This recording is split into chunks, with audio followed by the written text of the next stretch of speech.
ಮಕ್ಕಳೇ, ಒಂದು ದೊಡ್ಡದಾದಂತಹ ಆಲದ ಮರದಲ್ಲಿ ಅನೇಕ ಹದ್ದುಗಳು ವಾಸ ಮಾಡಿಕೊಂಡು ಇದ್ದವು. ಅದಕ್ಕೆ ಒಬ್ಬ ರಾಜನೂ ಕೂಡ ಇದ್ದ.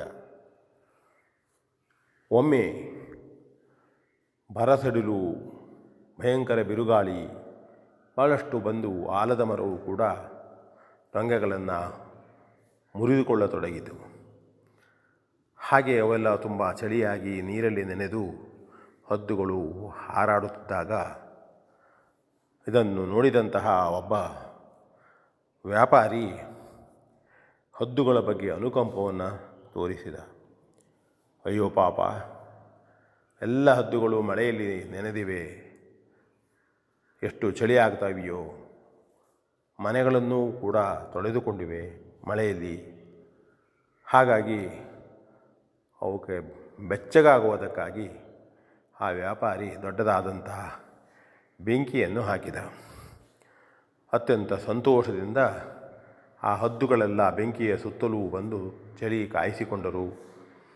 ತಮ್ಮ ರೆಕ್ಕೆಗಳನ್ನೆಲ್ಲ ಕಾಯಿಸಿಕೊಂಡು ಸ್ವಲ್ಪ ಬೆಚ್ಚಗೆ ಮಾಡಿಕೊಂಡು ಸಂತೋಷಪಟ್ಟರು. ಅದೇ ಸಂದರ್ಭದಲ್ಲಿ ವ್ಯಾಪಾರಿಗೆ ಇಷ್ಟು ಸಾಲದು ಎಂದು ತನ್ನ ಚಾರಕನಿಗೆ ಹೇಳಿ ಸ್ವಲ್ಪ ಮಾಂಸವನ್ನು ತಂದು ಎಲ್ಲ ಹದ್ದುಗಳಿಗೆ ತಿನ್ನಲು ಕೊಟ್ಟ. ಅವಕ್ಕೆ ಎಲ್ಲೆಲ್ಲದ ಸಂತೋಷವಾಗಿ ಶಕ್ತಿಯೂ ಬಂದು ತಮ್ಮ ತಮ್ಮ ಪಾಡಿಗೆ ಹಾರಿ ಹೋದವು. ಆದರೆ ಆ ಹದ್ದುಗಳ ರಾಜ ಮಾತ್ರ ಅಲ್ಲೇ ಕುಳಿತು ಏನೇನೋ ಆಲೋಚಿಸುತ್ತಿದ್ದ. ಆಗ ಆ ವ್ಯಾಪಾರಿ ಕೇಳಿದ, ಏನಯ್ಯ, ಎಲ್ಲ ಹದ್ದುಗಳು ತಮ್ಮಷ್ಟಕ್ಕೆ ತಾವು ಹಾರಿ ಹೋದವು, ನೀನು ಮಾತ್ರ ಚಿಂತೆಯಲ್ಲಿದ್ದವರ ಹಾಗೆ ಯೋಚಿಸ್ತಾ ಕುಳಿತಿದ್ದೀಯಲ್ಲ. ಆಗ ಹದ್ದುಗಳ ರಾಜ ಹೇಳಿದ, ಹೌದು, ನಾವು ನಿನಗೆ ಏನೂ ಉಪಕಾರವನ್ನು ಮಾಡಿಲ್ಲ. ನಮ್ಮಷ್ಟಕ್ಕೆ ನಾವು ಮರದಲ್ಲಿದ್ದೆವು.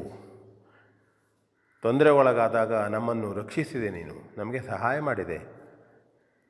ಆದರೆ ನಿನಗೆ ನಾವೇನಾದರೂ ಪ್ರತ್ಯುಪಕಾರ ಮಾಡಬೇಕಲ್ಲ ಎಂಬುದಾಗಿ ಆ ರಾಜಹದ್ದು ಹೇಳಿತು.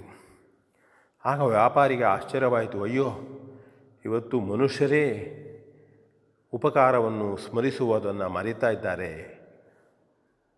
ಈ ಪ್ರಾಣಿಗೆ ಇಷ್ಟು ಉಪಕಾರದ ನೆನಪೇ ಎಂಬುದಾಗಿ ಕಾಣುತ್ತದೆ. ಮತ್ತು ಅವನು ಏನು ಮಾಡಬೇಕು ಯೋಚಿಸುತ್ತಿರುವಾಗ ಆಗ ಹದ್ದು ರಾಜ ಹೇಳ್ತದೆ, ಇಲ್ಲ, ನಾವು ಈಗ ಬುದ್ಧಿವಂತಿಕೆಯನ್ನು ಉಪಯೋಗಿಸುತ್ತೇವೆ ಅಂಥೇಳಿ ತಮ್ಮ ಹದ್ದುಗಳನ್ನು ಕರೆದು ಎಲ್ಲ ಕಡೆಗಳಲ್ಲಿ ಅವರವರ ಮನೆಯ ಮುಂದೆ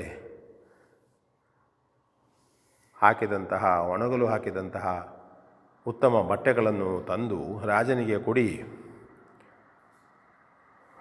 ವ್ಯಾಪಾರಿಗೆ ಕೊಡಿ ಎಂದು ಹೇಳಿದಾಗ ಅವು ಹಾಗೆಯೇ ಮಾಡ್ತವೆ.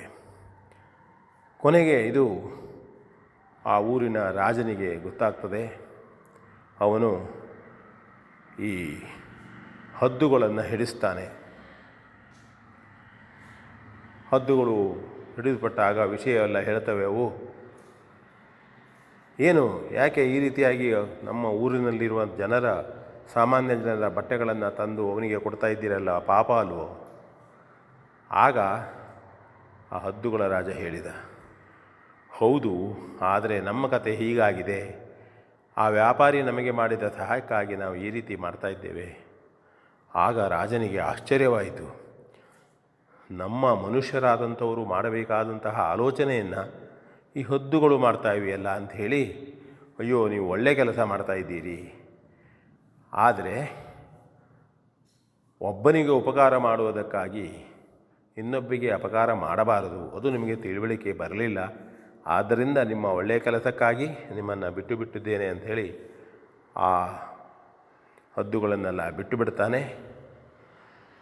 ಮತ್ತು ರಾಜನಿಗೂ ಕೂಡ, ಹದ್ದಿನ ರಾಜನಿಗೂ ಕೂಡ ಹೇಳ್ತಾನೆ, ಉತ್ತಮವಾದಂಥ ಕೆಲಸ, ನಿಮ್ಮಿಂದ ನಾವು ಮನುಷ್ಯರು ಒಂದು ಒಳ್ಳೆಯ ನೀತಿಯನ್ನು ಕಲಿಯುವಂತಾಯಿತು.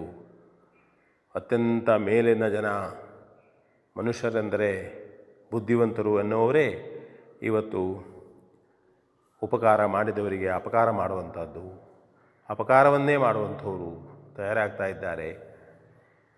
ಹಾಗಾಗಬಾರದು ಅನ್ನತಕ್ಕಂಥ ಎಚ್ಚರಿಕೆಯನ್ನು ನೀವು ಕೊಟ್ಟಿದ್ದೀರಿ ಅಂತ ಹೇಳಿ ಆ ಹದ್ದುಗಳೊಡನೆ ಹೇಳ್ತಾನೆ.